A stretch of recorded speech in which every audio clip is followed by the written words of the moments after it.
Thank you, Mr Speaker. My question is to the Minister representing the Minister for Defence.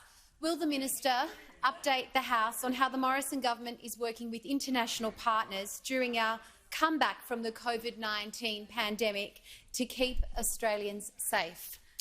The Minister representing the Minister for Defence. Thank you very much, Mr Speaker. I thank the honourable member for her question and for her great support of the Australian Defence Force. And of course, this government has been able to manage our budget successfully over a number of years, which has put us in a good position to deal with the response to COVID and to the comeback that is underway, Mr Speaker. But we've also been able to increase our investment into the Australian Defence Force, and it's now above 2% of GDP, and that is incredibly important because we do know, Mr Speaker, that we are in the midst of the most significant strategic realignment since the Second World War. The Morrison government is safeguarding our COVID-19 comeback at this critical time by ensuring the Indo-Pacific remains secure.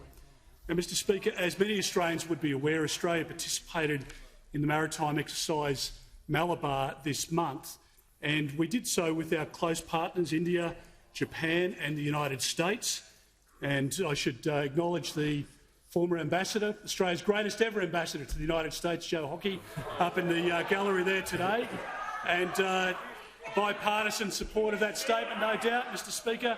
But, Mr Speaker, we do know that Malabar occurred over 2 phases, and it showcased the deep trust between major Indo-Pacific democracies and their will to work together on common security interests. And, Mr Speaker, we have taken very significant steps to strengthen the Australia-Japan bilateral defence relationship. We are very special strategic partners. We work incredibly closely together on trade, on security and defence, and our involvement in Malabar was just one demonstration of that. Now, whilst in Tokyo, Prime Minister Morrison met with Prime Minister Suga in releasing a statement reaffirming the importance of enhancing regular bilateral and multilateral cooperative activities to maintain a free, open, secure, inclusive and prosperous region. And as we know, the Prime Minister is in isolation with only a couple of days to go, but it was an absolute priority for him, for our government and for our country that he go to Tokyo to meet with the Prime Minister, and it really reinforced the relationship, Mr Speaker. Obviously, the Prime Minister's announced an agreement in principle on a landmark defence treaty, the Reciprocal Access Agreement. The agreement paves the way for a new chapter of advanced defence cooperation between our 2 nations.